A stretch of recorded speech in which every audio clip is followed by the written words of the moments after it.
बे बाथ्राया मालाय जायफ्रा बे सेक्टराव खामानि मावाखै जायफ्रा बे बिजोंखौ नुवाखै आरो बिखेखकरि अपोजिशननि जायफोर दैदेनगिरिफोर दङ बा अपोजिशननि मानसिफोर दङ बिथांमोना एथ' गिदिर साक्सेस जानाय जि मोनसे स्किम बा जि मोनसे मिशन बे मिशनखौ बिथांमोना आसलते नुनानै गिदों आरो सोमोखांदों जे बेफोरखौ जों गोदो समाव मानो साननो रोङामोन। जोंनि आबौमोननो अमा राननानै दाउ राननानै बोरमा राननानै मोनसे जे मोजां मोनसे रांखान्थियारि जौगानाय सुंथानाय जे हाबाफारि जायो बेखौ मानो सानखांनो रोङाखैमोन जों बेखौ साननानै बिथांमोना एलार्जिजों बेफोर शब्दफोरखौ बुङो आरो दिनै जोंनि बिटिआर हालामाव जेसेबां जोंनि अमा फिग्रा रायजो राजाफोर दं बिखेखकरि आंनि आबौमोन दं आंनि आइमोन दङ बिनानावमोन दङ बिसोरखौहाय अमा फिनानै रांखान्थियारि जौगाहोनायनि जि थांखि जि जोङो सिमां सुजुदोंमोन बे सिमांखौ मोगथां महर होनायाव खामानिया दिनै बे मसलपुराव सोलिगासिनो दङ आरो बिटिआरनि गोबां जायगायाव जोंनि इएम एमसिएलए बिथांमोनहा बे हाबाफारिखौ मावगासिनो दङ आरो बे बाराव नैबे 2024-25आव जोङो 2 लाख माने अमा जोङो राननो थांगासिनो दङ बे हाबाफारियानो मसलपुराव जादों आरो थांनाय समाव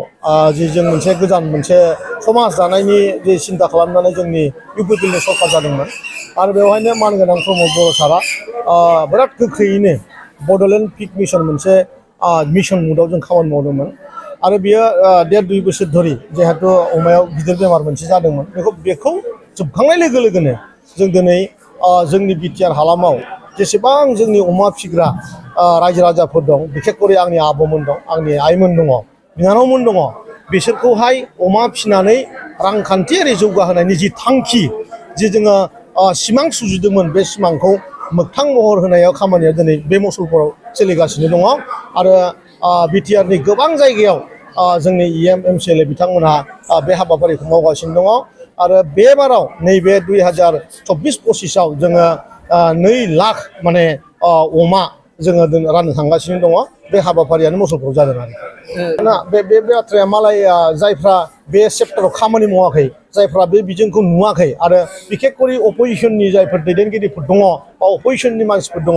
बिथांमोना एथ' गिदिर साक्सेस जानाय जि मोनसे स्किम बा जि मोनसे मिशन बे मिशनखौ बिथांमोना आसलते नुनानै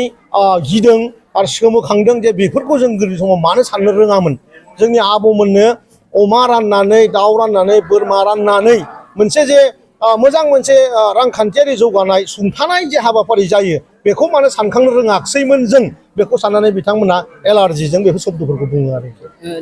आंनि डिपार्टमेन्टआवथ' आंनि जेसेबां आंनि मोन्दांथि आङो मोनसे गोदान माने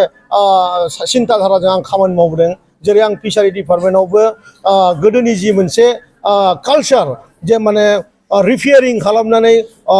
एसअपिडिनि फैसाखौ बहनजोबनानै न' बिल्डिं लुनाय इएमफोरनि एमसिएलएफोरनि बेखौ आङो टटेलि ड्रप खालामदों आरो बेजोंहायनो आङो ना फानग्राफोरनो साइकेल रानदों आइस बक्स होदों ना फिसा होदों मटर साइकेल रानदों बेबायदि मोनसे माने गोसोआव थाथावथाव आरो खामानि मावनो सुबिदा जायखिया ना फिग्राफ्रा जाहाथे सुबिदा मोनो बांसिननिफ्राय बांसिन बे हाबाफारिखौ आं मावदों आरो बिदिनो भेटेनारि डिपार्टमेन्टआव दिनै खालि पिक मिशन नङा जोंहा गड मिशनबो सोलिगासिनो दङ बोरमा राननायनि हाबाफारियाबो सोलिगासिनो दङ दाखारि फार्मिंनि खामानि सोलिगासिनो दङ माने गोबां माने खुगाजों बुंख'नो हायि गोबां खामानि आंनि डिपार्टमेन्ट मोनथामाव सोलिगासिनो दं आरो जों अलरेडि जोङो पिक मिशननि दाराहाय प्रडाक्शननि मोनसे ग्रुप दं जोंहा माने पिगलेट फार्मिं जोङो अलरेडि बानायना होदों बिसोर गिदिर सेक्टराव खामानि मावगासिनो दङ जेरै जोंनि बाक्सायाव साथाम जि माने जोंहा पिक मिशननि पिगलेट प्रडाक्ट खालामग्रा जोंहा बेवहाय फार्मार्स दङ बिथांमोना दिनै थावजेन अमा जोंनो होदों आरो बे अमायानो बिथांमोननि आरो जों किसु जिखिनि नांगौ बेखौ जोङो लकेलि किसुमान पार्चेसबो जादों खारन मानसिफोरनि जि अमा फिनायनि जि माने फार्मार्सफोर दङ बिथांमोननि सुबुङा बुहुत माने इन्टारेस्टेड आरो उदालगुरियाव बिखेखकरि जोंनि समाजाव स्पेसियेलि बर' समाजाव मोनसे ट्रेन्ड मोनसे बांग्रिं जादों बे बांग्रिंआव जोंनि पिक मिशनानो लाबोदों होननानै बुंथारबाबो जेबो भुल जाया थांनाय बोसोराव 20 कौटि रां अमा फाननानै जोंनि अमा फिग्राफ्रा रां खामायनो हादों आरोखि